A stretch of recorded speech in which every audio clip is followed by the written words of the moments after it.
Hello YouTube, I'm Vince White. I'm an employment attorney on this channel. We answer publicly posted questions from YouTube users getting folks the answer they need from an employment attorney. I suspect that when you're watching this video, I'm actually going to be in New York City. I have up till now kept an apartment in New York City, and I hate it, and I'm going to get rid of it.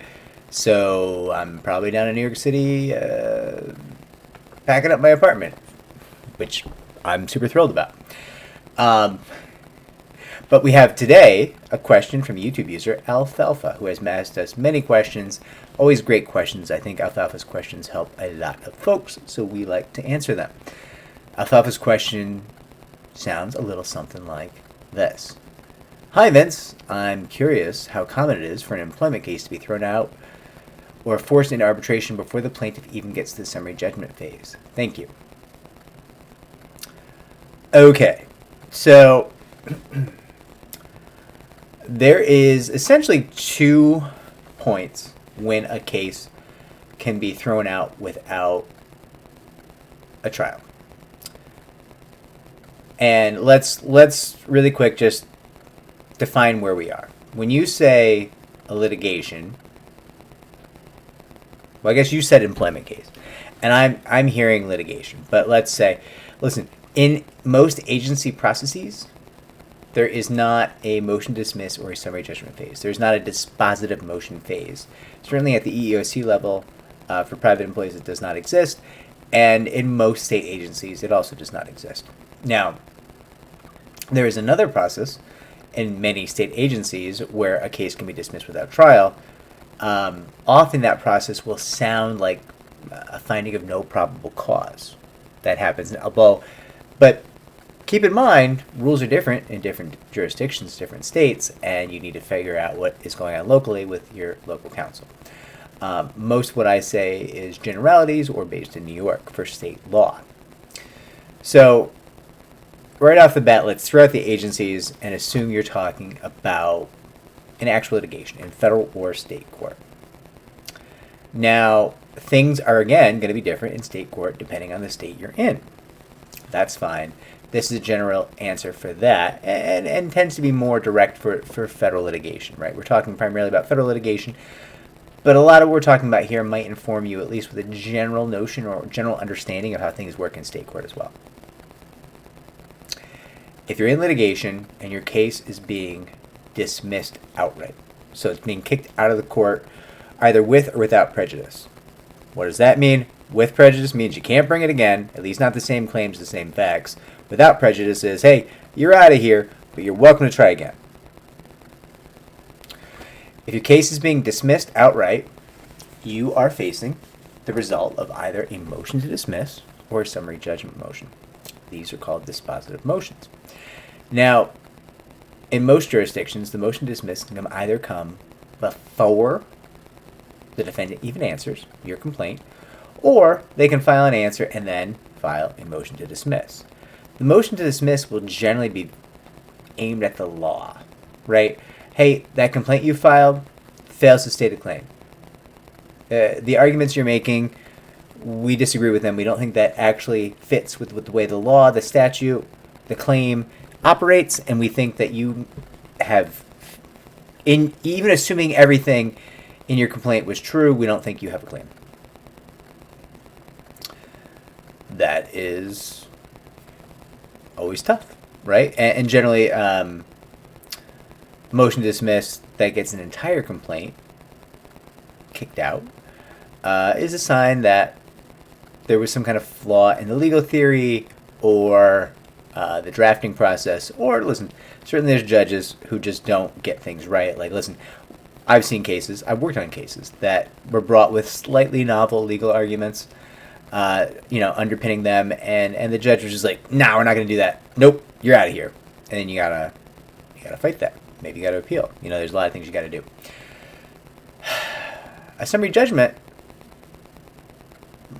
phase, the summary judgment motion comes much later, right? It's going to come after all the discovery in the case is complete, and it's going to come right before the trial. And essentially, what you're arguing is So we don't need a trial. There's no questions of fact that need to be determined here. Either it's very clear that the plaintiff has won, and there's no need for a finder of fact to make decisions about what actually happened, or it's very clear that the defendant has won, and there's no need for a trier of fact to make decisions about what actually went on, right? Now, summary judgment, as you can probably hear in that description, is a very high standard, right? Like it is difficult to get a case entirely thrown out on summary judgment because essentially you're arguing like, hey, there's no questions of fact. We agree on what happened. We know what happened. And there's nothing in question anymore that has to go to trial. Now, key thing to note here is that it's not all or nothing. With either a motion to dismiss or a summary judgment motion, the plaintiff will generally, if the claims have been pled properly, the plaintiff will generally have a spread of claims. If you ever watch Star Trek, they shoot spreads of torpedoes, right? I think I've used this metaphor recently. And the spreads of torpedoes are because you don't know where the spaceship's going to be. The spaceships do like evasive maneuvers and they fly around and stuff like that. So you're like, yo, there's like 7 places that spaceship could be, and I will be shooting 8 torpedoes to make sure that I hit it with at least 1, right? So too would a plaintiff represented by talented counsel probably have a spread of claims, right? Now those claims may all dip into the same pool of damages, right? They might not increase how much you might be able to win, although they could, potentially, but they would give you potentially some advantages or different things to prove, different avenues to fight onward, and it's possible that some of those might have novel legal theories behind them, and they might be dismissed at the motion to dismiss phase. This should not dishearten you. Now listen, if your best claim gets dismissed at the motion to dismiss phase, that might dishearten you, and maybe that's rational, and you should have a conversation with your attorney about that. But do not become overly wroth, whatever the word is, because some additional claim that was brought in your case under a novel theory got dismissed at the motion to dismiss phase. The rest of your claims are healthy and they're going forward, and that's okay. Your attorney was just doing extra work trying to provide additional avenues of success, additional paths to a win for you, and that's good and right and normal. By the same token, a summary judgment motion could be partially decided, right? Like, if you say, and Luhinda hates me because she hates Irish people. And the other side can prove that Luhinda never met you, never knew you existed, never spoke to anyone about you, and doesn't hate Irish people. Well, your claim about the national origin discrimination or the racial discrimination, whatever it is, that's probably going to be pretty well defunct. And you could easily lose that claim, that individual claim, at summary judgment, right? Which is not going to be good. There's not really any question, like, unless you have some way to show that you could prove that Luhinda knew about you, it's probably, like, dead on arrival. It doesn't mean your other claims are bad. Your other claims might be fantastic. It's just that Luhinda didn't even know you existed, right? It's weird that you thought Luhinda hated you when she didn't know you existed. That's weird, and we should have a conversation about how you got there, because I have questions as your theoretical attorney in this scenario, but that being said, the rest of the case is healthy and good, and we wouldn't have taken it if we didn't believe in it. So, like, are we bummed that you maybe said some dumb shit about Luhinda? Sure. Is that ideal? No. Put a lot of work in that. Turns out you were full of shit. I'm joking. I'm being facetious here, right? Like, but listen, these things happen. And you are engaged in this fight with imperfect information, right? Like, it could be that you were in the cafeteria one day and Luhinda was like, and you're like, that lady hates me. Turns out her contact lens was acting up, right? So I get how you extrapolated from that and thought that she hated you. And I also get how she's innocent. And she didn't know you existed, and they were actually able to prove that. You like, right? She couldn't even see you because the contact lens didn't work. She's never laid eyes on you in her entire life. And they proved it somehow. Now, again, losing a couple claims at summary judgment, is that ideal? No. You want your claims to make it to trial. It gives the jury more ways to say that you won. But it's okay, and it's not insane. It shouldn't dishearten you, shouldn't destroy your faith in the legal process. Sometimes these things happen, and sometimes even when, no matter how much we disagree with them, they just happen. Okay? Now, Alfalfa, you asked a more interesting question, or at least that's not true. Both ends of this question were interesting, but you asked about being forced into arbitration.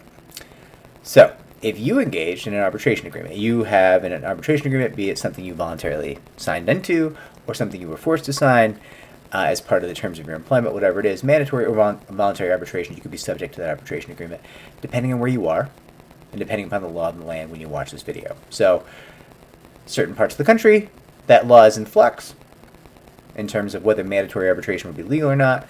Pretty much everywhere you go, voluntarily entered into arbitration agreements are going to be upheld. Now, whatever the laws are, where you are, check those with local counsel. I am not allowed to tell you the laws of your locale, and even if I could, I wouldn't, because I'm not going to go around the country reading all the laws, right? If I have to deal with a certain given state, speak with local counsel myself, and we'll do the research ourselves, right? But I'm not giving you a general rundown of all the arbitration laws in all the states. That would be time-consuming and wild. There's also the question of whether the National Labor Relations Board effectively knocked down mandatory arbitration in certain situations. And there's also a further question about how broadly we can construe what the National Labor Relations Board did to mandatory arbitration and how many situations that could be expanded to. There's also a question of the temporal scope of that change the National Labor Relations Board has engaged in. How far does it go back? And we have some guidance from the NLRB that gives us a temporal limit and some limit upon the scope of their decision, their aggression towards mandatory arbitration agreements. But I would argue it is not yet fully defined, and we're all kind of like wondering what's going on. And so what I'm saying here is when you watch this video, you need to update yourself on whatever the law of the land is in terms of how likely it is that your case will be forced into arbitration. Now, how would a case be forced into arbitration? Normally, that would be something that happens at the motion to dismiss phase, often where the motion to dismiss would be brought before the defendant even answers, right? You file in federal court, you file what you're filed, whatever it is, it's on the public docket, it's publicly available. And generally speaking, then the defendant would come and say, no, we have either a mandatory or a voluntary arbitration agreement. We've entered into this agreement. This agreement is effective. And we believe that if the law of the land, here where we are, is correctly applied, this case should be forced out of this litigation and into arbitration instead. So when you ask how common it is for a case to be forced into arbitration before the plaintiff even gets a summary judgment, the answer is,